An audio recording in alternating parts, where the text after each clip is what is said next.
Hi and welcome to another episode of I Love Youth Work. On today's show, we have the beautiful and wonderful and creative and inspirational Laura López Gámez. What a presentation. We can finish the session already. Yo, and welcome to another episode of I Love Youth Work. Hi, welcome to I Love Youth Work. Welcome to another episode of Welcome I Love to Youth another Work. edition of I Love Youth Work. As the day I like you, work, and your mama loves you.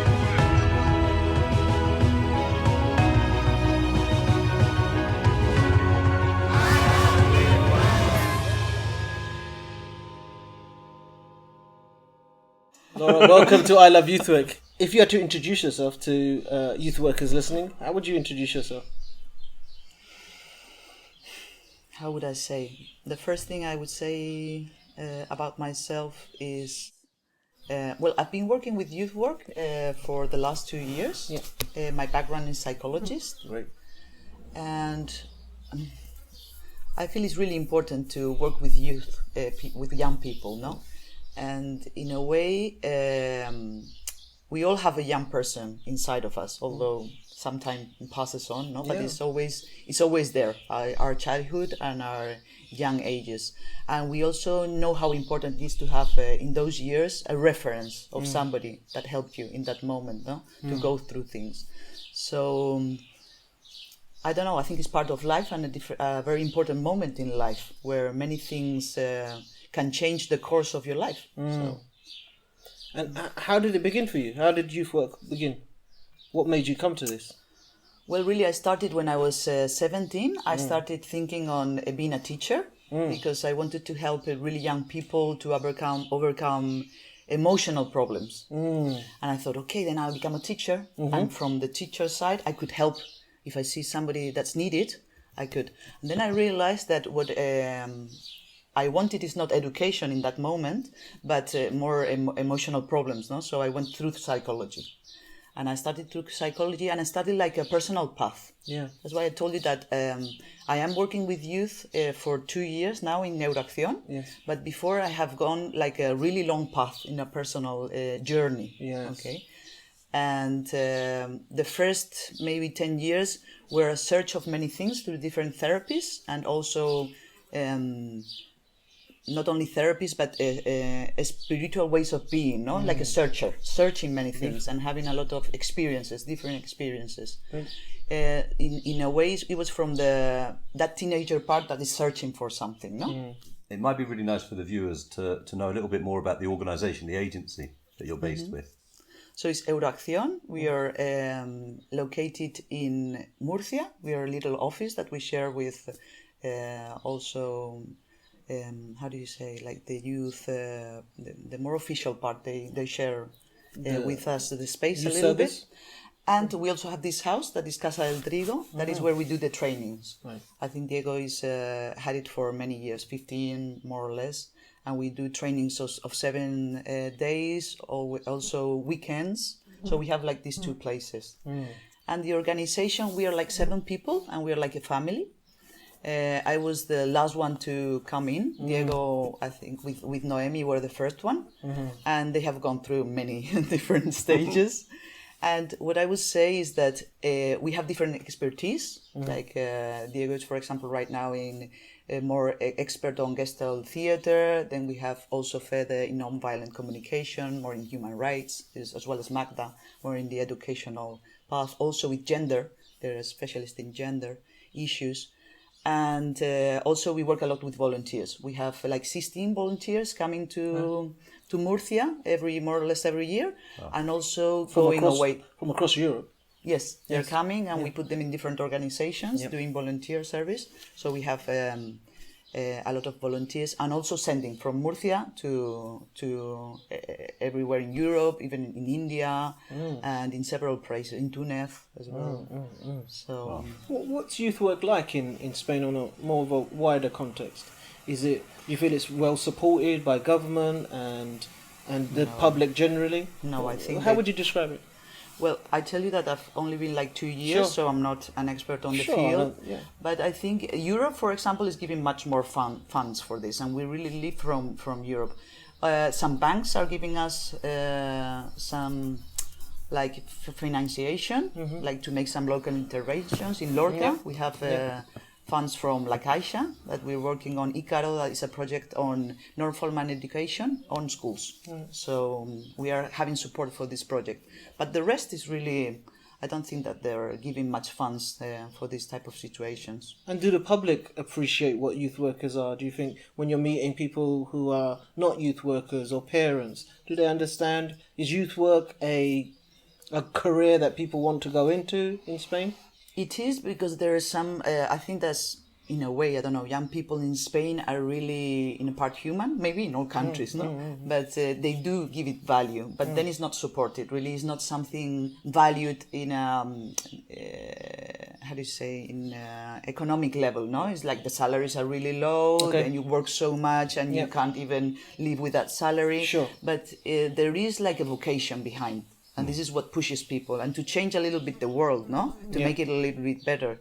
And this is one of the careers that is in tune with this, no? Yeah, it's the most Young important. people are the ones that are going to take decisions tomorrow, and, well, this is a fact. What advice would you give to someone who's just starting their youth work career? Someone who's maybe studying youth work and wants to go into this career, or even somebody who is considering saying, maybe this is not the right thing. They're about to lose their job, funding is going away. What advice would you be able to give to them? Or what message would you like to give to them? Well, I think it's courageous to live in a way you feel that will fulfill you, in life. You have we really always have two options, no? To live in fear or to live in love. And when we live in fear, maybe we feel we're more secure, but it's a false security, no? And when we do the things we love, we start doing the things we love, life starts to have a meaning. If not, we empty ourselves. And that life is a life in death, in a way. Yeah. And many people live in this secure space, and they're not alive, no? They're not fulfilled. So... yeah, that's a beautiful message. Yeah, it's powerful. And it's come up regularly this week, hasn't it? And to enjoy, it's really important to enjoy for me. We take things so seriously. And when I take things seriously, I stop enjoying and I say, well, then what's the point of this, no? If I don't touch joy, because life must be joyful in a way. Doesn't mean you don't cry, eh? Of course. You cry, you get angry, you go through things. And doing the work that we do, often young people are sent to us because of a problem, because of an issue. How do you feel about that? Just the fact that it seems to be that pretty much the only time we're allowed to interact with young people is once an agency has identified a problem. Well, maybe that in that moment the problem is an opportunity to connect. So maybe if we connect in another way, problems won't have to appear so much. Yeah. Maybe we really connect it in a different way. So maybe it's the speaker, no? The problem is the speaker, but really, if we learn to connect without the speaker, then the speaker won't be needed. So it's what you were saying also about violence, no? Yes. It's a shout for help. Yeah. So when is that shout for help? When you haven't been preventing or realizing what was needed before, no? And shifting that focus from the problem to... The problem might still be there. When you shift the focus, it's easier to deal with it. Yeah. What kind of problems are you seeing in Spain generally, or Murcia, around working with young people? What kind of things are coming up on a regular basis? People that are not motivated, that they lost hope, that they think they can't change anything, that they are bored with what it is, and also fearful. They don't show. Maybe they show the anger or that they don't care, but really I think that there's fear behind. They don't feel they are growing up in a secure environment, that others are really thinking about them, no? And about each other. It's like a little bit of a jungle, no? So it's like to better take distance. I go on my own. And are young people involved in say, like politics, for example, or do they know about Brexit and asylum seekers? Is this things that you're... Some, I don't know, I imagine there are many young people, different types of young people, no? In your work. But many, if they know something, is from TV, and what they know is really so simple and so manipulated that this is contraproducent. It's like it's worse Counterproductive, yeah. to have that information than because then they think they know about something, no? And it's all manipulated, and it creates racism. It creates many things, no? Because of what they hear in the news, and the things are getting a little bit more extreme because of the situation. I think really we are heading, but in a world level, a change that is needed, a change of paradigm. What worked before is not working anymore, but in all levels, politics, education, all levels. So we have to leave behind what is already not serving, because it's not serving human beings. It's serving money. It's serving several values that don't work anymore. Maybe it was a process that humanity had to go through, no? But it doesn't work anymore. So we have to let go and see what we can build next. We don't know what will come next, but we have to build it all together. And do you feel in Spain, are young people involved in that dialogue? It's in the UK, we seem to have a situation where pretty much all reporting about young people is negative. Yeah, it's very difficult to find a story anywhere in the newspaper, on the TV, on the web, about a positive thing that a young person has done. Does that happen here? Are they involved in this future of or maybe they don't even speak about them. Maybe here, huh? They're invisible. Wow. Yeah, quite invisible. Are you hopeful? Are you optimistic about the future? If I have to choose, I don't know what will happen. So I think it's more practical to be hopeful. Yes, absolutely. Because it will take me to do more things. Because the energy, if I get really sad about I don't know, if it helps me to get sad because from sadness, maybe I get into action, great. Maybe for other people.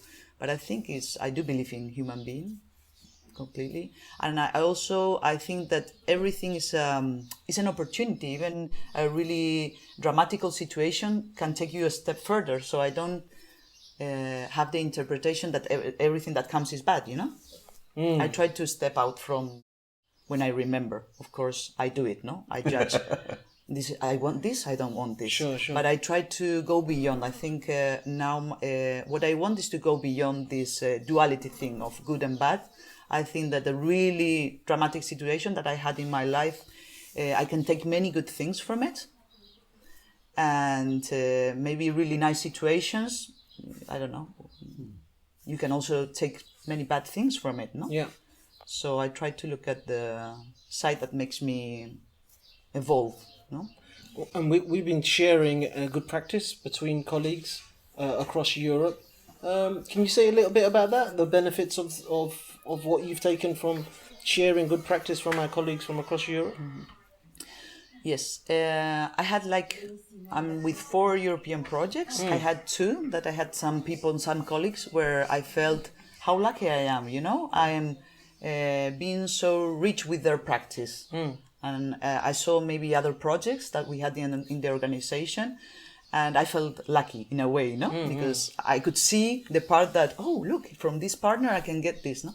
And with Nemo, I had this also like this intention of really connecting with each other.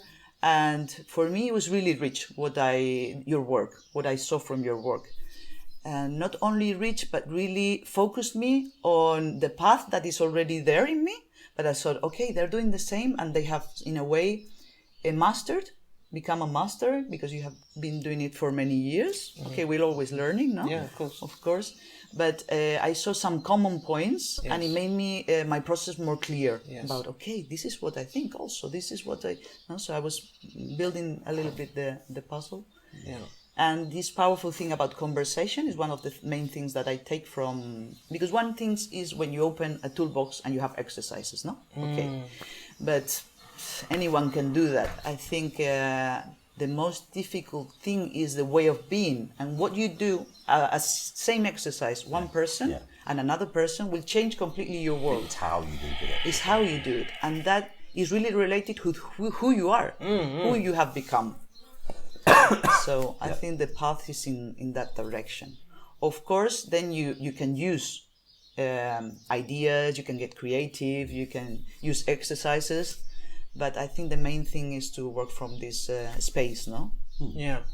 Thank you for hosting us and the rest of the visitors here. Yeah, it's been a genuine pleasure meeting with you and spending time with you, and I think that there is a practical psychology about you, and I think that your capacity and willingness to be open to learning and sharing has really impacted me, impacted us, Everybody. and really facilitated this process. We're genuinely grateful and grateful for this time, sharing this time me with too. you. I feel really grateful, and it's one of the most powerful things, no? The gratefulness, eh? Yes. Yeah. It really fulfills, no? And you think like wow, what it's really nice, no? To meet people like this and to be transformed in a way, no? Because I will go home and now I take a little bit of you, all of you, in my heart, and this makes me a little bit better, no? Different. Fantastic. Thanks for watching and thanks for your support. We really appreciate it. I hope you valued this as much as we did. Thank you again. Thank you. Thanks. Thanks.